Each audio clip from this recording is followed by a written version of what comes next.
Horrors! শুধু দর্শক আসসালামু আলাইকুম।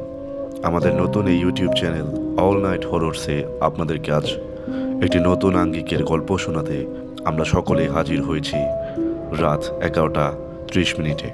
আপনারা আমাদের এই চ্যানেলে প্রত্যেক দিনই রহস্যময় গল্প থেকে শুরু করে ভৌতিক গল্প, সাসপেন্সফুল গল্প এবং মিস্টেরিয়াস গল্পগুলো পেয়ে থাকবেন। আশা করি অন্যান্য সকল চ্যানেলের মতোই আমাদের আপনারা সাপোর্ট করে যাবেন। আমাদের গল্পগুলো বেশিরভাগ সময় আমরা ফেসবুকের একটি পেজ, গুরুত্বপূর্ণ এবং পরিচিত ময়মনসিংহ শর্ট স্টোরিজ থেকে নিয়ে থাকি, বিভিন্ন লেখকের লেখনীর মাধ্যম থেকে। তাই ময়মনসিংহ শর্ট স্টোরিজকে আমরা ধন্যবাদ জানিয়ে আমাদের আজকের চ্যানেলের প্রথমের এই গল্পটি শুরু করতে যাচ্ছি। প্রকৃতিতে মাঝে মধ্যে এমন অনেক ঘটনা ঘটে যায় যা আমরা বিশ্বাস করতে পারি না, আবার একেবারে অবিশ্বাসও করতে পারি না। ঘটনাটি ঘটে আমার এক দুঃসম্পর্কের দাদুর সঙ্গে। তার মুখ থেকে যেভাবে শুনেছি সেভাবেই বর্ণনা করার চেষ্টা করছি। 90-এর দশকের সময়ের ঘটনা। আমার দাদু আব্দুর রহিম খুবই ধার্মিক মানুষ ছিলেন। এক ছেলে এবং স্ত্রী নিয়ে সুখেই বসবাস করছিলেন। এলাকায় তার ভালোই নামডাক ছিল। ধনী মানুষ বললেও ভুল হবে না। তিনি তার সম্পদের জাকাত ইসলামী শরীয়ত মোতাবেকই দিতেন। তার মতে ব্যাংকে টাকা রাখা আর সুদ খাওয়া একই কথা। এজন্য তিনি সব টাকা একটি বাক্সে তালা দিয়ে রাখেন নিজের বাড়িতে, এবং চাবি থাকে তার কোমরে। তার জীবনে সব কিছু ঠিকঠাক চলছিল। নামাজ রোজা করেন, আর 8-10 জন মানুষের মতো সাধারণভাবেই তিনি চলাফেরা করতেন। তার একটা ছেলে কাজকর্ম কিছুই করেন না। ছেলেকে নিয়ে তার দুশ্চিন্তার কোনো শেষ ছিল না। তার সবসময় মনে হতো তার ছেলে তাকে খুন করে চাবি নিয়ে বাক্সের সব টাকা নিয়ে যাবে। আব্দুর রহিম আবার নিয়ত করেছে হজে যাবে। এখন চিন্তার বিষয়, তার গচ্ছিত টাকা আর জমির দলিল, গুরুত্বপূর্ণ কাগজ আসলে কার ভরসায় রেখে যাবে। যতদিন ঘনিয়ে আসছে তার চিন্তা ততই বেড়ে চলেছে। শেষে তাকে সিদ্ধান্ত নিতেই হলো যে সে তার চাচার কাছে রেখে যাবে। হজে যাওয়ার আগে এক রাতে আব্দুর রহিম তার বাক্স নিয়ে চাচার বাসায় গিয়ে রেখে আসলো এবং এ বিষয়ে কাউকে কিছু বলতে নিষেধ করলো, এবং বলেছিল সে হজ থেকে এসে চুপচাপভাবে নিয়ে যাবে যাতে কেউ না জানে। আব্দুর রহিমের চাচা এলাকায় চেয়ারম্যান, মানুষ তাকে বিশ্বাস করে এবং এটা তার ব্যক্তিগত ধারণা। আব্দুর রহিম হজে চলে গেলেন এবং হজ শেষে হাজির হয়ে বাসায় এসে যা শুনলেন তাতে তার পায়ের নিচ থেকে মাটি সরে যাওয়ার উপক্রম। তার চাচা রোড অ্যাক্সিডেন্টে মারা গিয়েছে কিছুদিন হলো। আব্দুর রহিম তার সব জমানো নগদ টাকা এবং জমির কাগজ তার কাছেই আমানত রেখেছিল। আব্দুর রহিম তার চাচার 2 ছেলের সাথে কথা বলে কোনো কিছু পেল না। পুরো বাড়ি খোঁজ করা হলো, কোথাও কোনো বাক্স পাওয়া গেল না। এখন আব্দুর রহিম কি করবেন, কার কাছে যাবেন, কিছুই তিনি বুঝতে পারছিল না। কারোর সাথে এই বিষয়টি নিয়ে তিনি কথাও বলতে পারতেছিল না, কারণ এই বিষয় যদি জানাজানি হয়ে যেত সমস্যা আরও বেশি বাড়ত বাক্সটিকে নিয়ে। আব্দুর রহিম অত্যন্ত ধার্মিক মানুষ। কবিরাজ গণক এসবে তিনি বিশ্বাস করেন না। তিনি জানেন এসব শিরক কাজ। তবুও বিপদে মানুষের হিতাহিত থাকে না। তিনি বিভিন্ন কবিরাজ, গণক, তান্ত্রিক এসবদের কাছে গিয়ে বক্স খুঁজে দেখতে চাইল, কিন্তু পারল না। এবং তিনি এই কাজটি করেছেন অত্যন্ত গোপনে, কারণ তিনি একজন হাজি মানুষ এবং এসব জানাজানি হয়ে গেলে সমাজে তার জন্য একটি সমস্যা হতো। বেশিরভাগ গণক তাদের ধারণার উপর ভুল বলেছে। কেউ বলেছে টাকা চুরি গেছে, কেউ বলেছে তার বউয়ের কানের দুল চুরি হয়েছে। আব্দুর রহিম বুঝতে পেরেছে সবাই ভণ্ড ব্যবসা করে এবং এসব বলে। শেষে নিরুপায় হয়ে তিনি বড় মাদ্রাসার হুজুরের সাথে সব ঘটনা খুলে বললেন। হুজুর এমন এক দ্বিধায় পড়েছে, বাক্স পাওয়া সম্ভব না এটাও বলতে পারতেছেন না, আবার কিভাবে পাওয়া যাবে সেটাও বলতে পারতেছেন না। তিনি বললেন, আব্দুর রহিম, শোনো, কোনো মানুষ মারা গেলে তার পৃথিবীতে আসার সব পথ বন্ধ হয়ে যায়। এটা চিরন্তন সত্য। তুমি যেমন বিশ্বাস করো আমিও করি। কিন্তু একটা বিষয় কি তুমি জানো, আমাদের প্রত্যেকের সাথে একটা বিশেষ জিন থাকে, তার নাম কারিন জিন। এবং ইনি একটি বিশেষ জিন, আমাদের সবার সাথে থাকে, তোমার সাথে, আমার সাথে, সকলের সাথেই আছে। বলা যায় এটি আমাদের দ্বিতীয় সত্তা।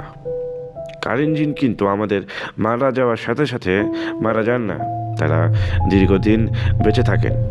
এখন ব্যক্তি মারা গেলে তার সাথে থাকা জিন কোথায় থাকে এটা কেউ জানে না।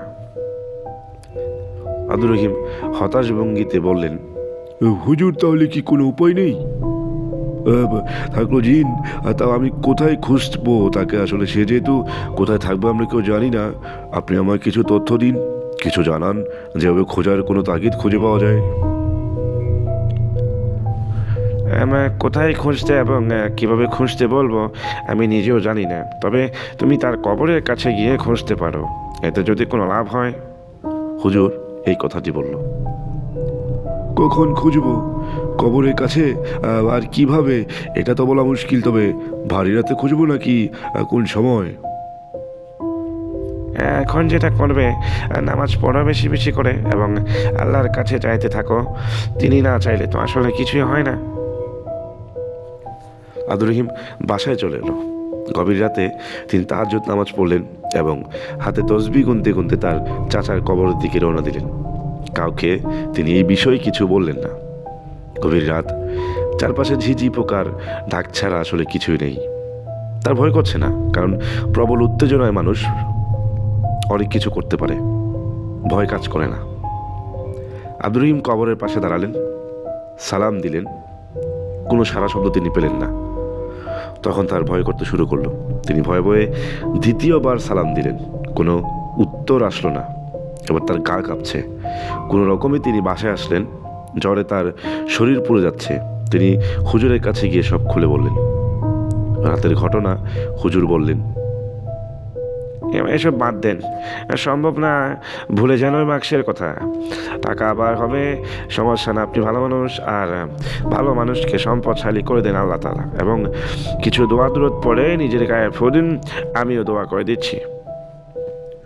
আব্দুর রহিম সাহেব বাসায় ফিরে এলেন, কিন্তু কিছুতেই তার মাথা থেকে বাক্সর কথা সরাতে পারছেন না।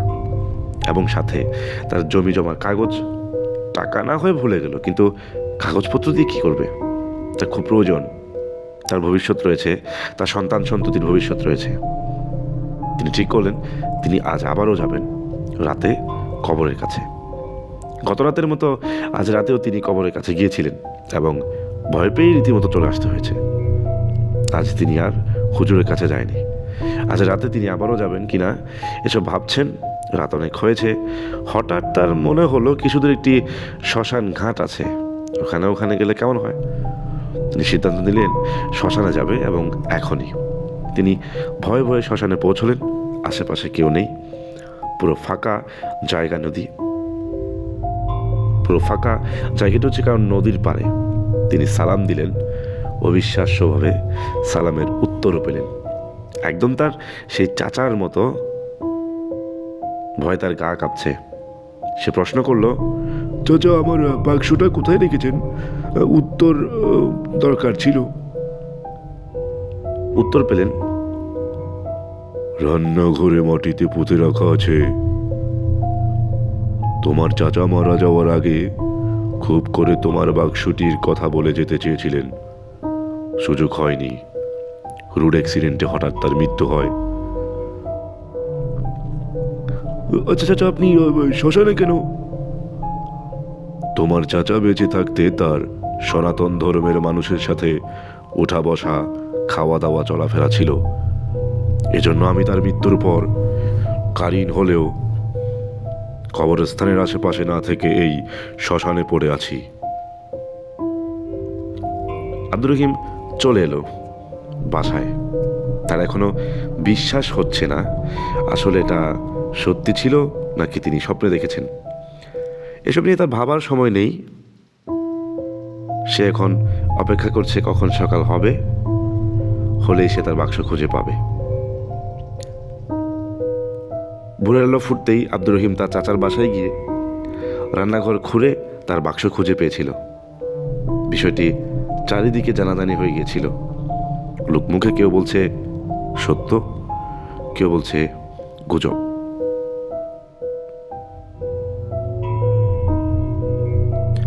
শুধু দর্শক, আমরা তখন শুনছিলাম সৈকত রহমানের লেখা শ্মশান ঘাট।